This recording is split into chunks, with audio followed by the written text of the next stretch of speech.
My guest today is Thomas-Symonds, the UK's Minister for European Union Relations. We speak just ahead of the 10th anniversary of the Brexit referendum and as the UK and EU prepare for a July summit where they're expected to close a series of deals on agri-food exports, electricity and a youth experience scheme. We discuss the geopolitical and economic consequences of Brexit and about the challenges facing the Prime Minister Keir Starmer as his government looks like it's on increasingly fragile ground. Minister Thomas-Symonds, thank you so much for speaking to Euronews. It's been 10 years since the UK voted to leave the European Union, and as we speak, Brexit is back at the heart of UK politics. I'd like to ask you first, do you think that your government is making Brexit work for the UK? Well, first of all, it's great to join you. And yes, we are making it work. And that's been my job as the UK's lead negotiator with the EU over these past 2 years, but also the work I did before that when we were in opposition. We delivered last year the Common Understanding in May, the very important security and defence partnership, complementing that foundation stone of our security and defence policy, NATO.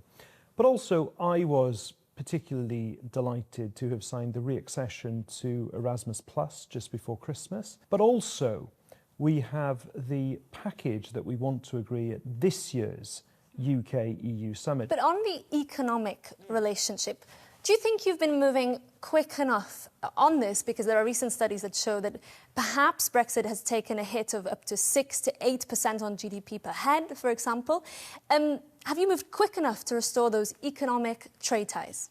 We are certainly moving very quickly. And I would also say that I inherited a status quo that wasn't working. There's no doubt about the damage that the previous government's handling of Brexit did. And that's exactly been my role, looking at changing that trading relationship, building a closer UK-EU relationship. And let me just say why that is so important, because we do live now in a very changed world to the one of 10 years ago. We live in a world of trading blocs.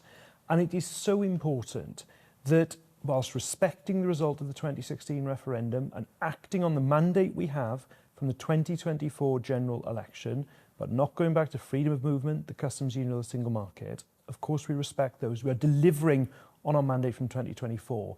But that closer UK-EU partnership in this world of trading blocs is a fundamental part of our foreign policy as well. I must ask you, Minister, because your government is on fragile ground. There is an imminent leadership contest, some would say. And one of the challenges of former Health Secretary Wes Streeting has described Brexit as a catastrophic mistake, saying that the future of Britain is in the European Union. Do you, to an extent, agree with him? I don't think this is the moment to rerun the arguments of 2016. I think this is a point to look forward, not back.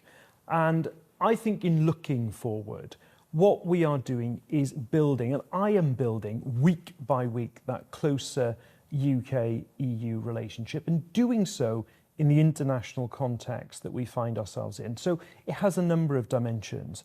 Working more closely on security and defence, absolutely fundamental with our European partners.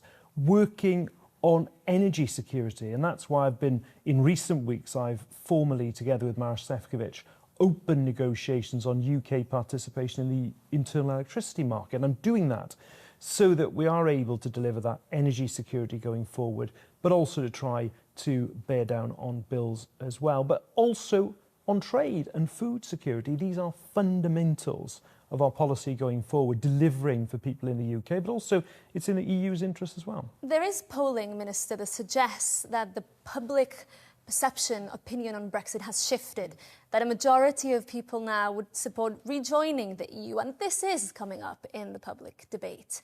Do you think there is a case to be made for that, especially given the situation you've just described of trading blocs, of geopolitical friction and so on? Well, I think that public opinion is not far from where the government is, actually. I think the government's position is broadly supported by public opinion. I don't detect, and I've been up and down the country campaigning over many years, a desire to rerun arguments that took place between 2016 and 2019-20 in the UK. I want to ask you about your talks with Maroš Šefčovič, the EU's trade chief. I know you've been in very close touch with him over the past years. You are seeking closer alignment with the single market, but you're keeping those red lines: no entry into the single market or the customs union or freedom of movement. How faithful are you this approach will work? Well, it has been working. It delivered the common understanding last year. It's already delivering benefits, and I'm very confident it will continue to deliver benefits for the British people across this Parliament. And let me just give some specific examples, because let's talk about the food and drink agreement. Now, those who oppose the work I am doing are saying to businesses in the agricultural and agri-food sectors that the situation we have at the moment, where we've had to have over 1 million export health certificates, up to £200 a time, issued to UK businesses, UK exporters since 2023. I've held one of these. I've been presented with one of these by a business. Pages and pages, dozens of wet stamps all over it. I want to take away that red tape. I want to take away that cost from businesses. Those who oppose what I'm doing will have to explain to those businesses why they want to reimpose them.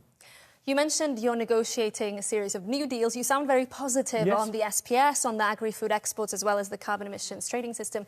I want to ask you about the third aspect of this, which is youth experience or youth mobility.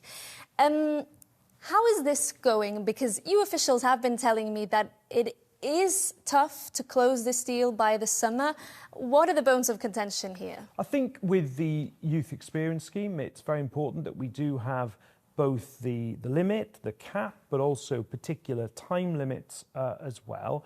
And I've always seen the youth experience scheme in the context of the UK's 13 existing youth mobility schemes. But listen, of course we will have, over the period left before we have this annual summit, we are going to have, of course, pressures to close final bits of the negotiation. I'm very, very used to that.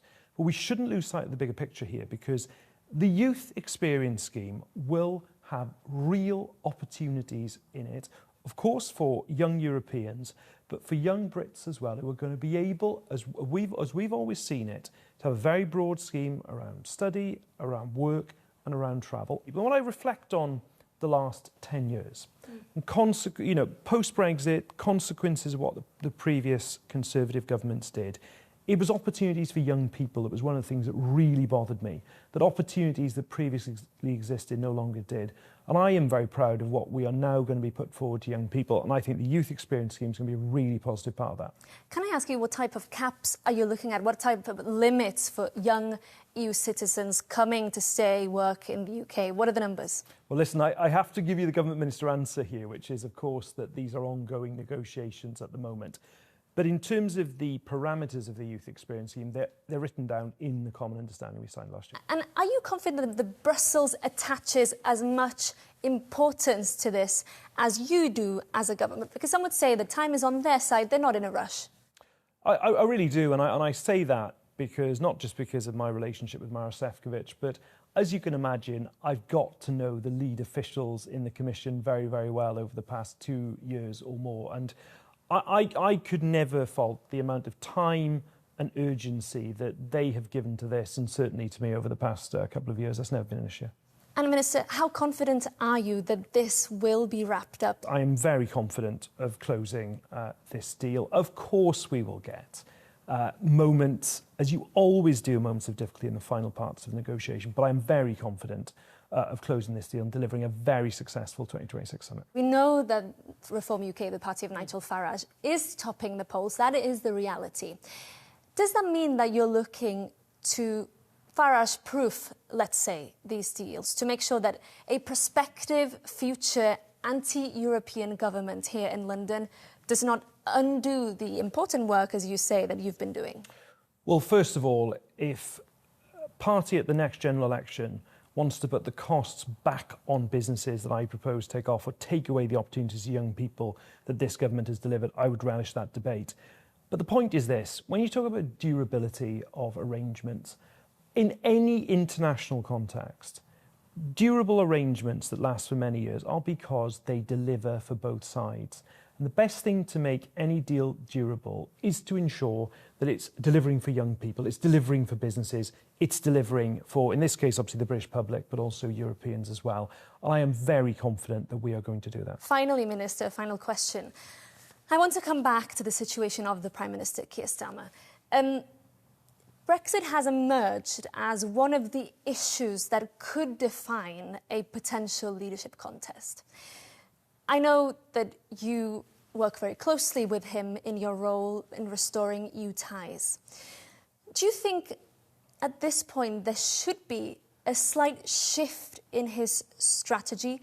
Does he need to be a little bit more ambitious, more bold in calling for even more collaboration with the European Union? Is that the way to go? Has he been too hesitant, too careful not to alienate those red wall traditional Labour voters that support Brexit? No, he has been ambitious, and indeed throughout this calendar year we've been talking not just about delivering the summit, but how we want to deliver beyond the summit as well. And I think the Prime Minister has been both ambitious on UK-EU, and just look, you're interviewing me here as we speak in the Cabinet Office. I'm right next door to the Prime Minister. This agenda is so important to this Prime Minister.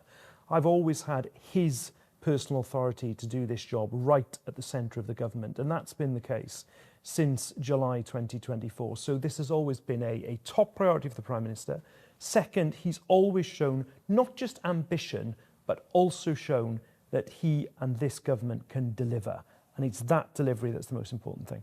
OK, Minister Nick Thomas-Symonds, thank you for speaking to us. Thank you.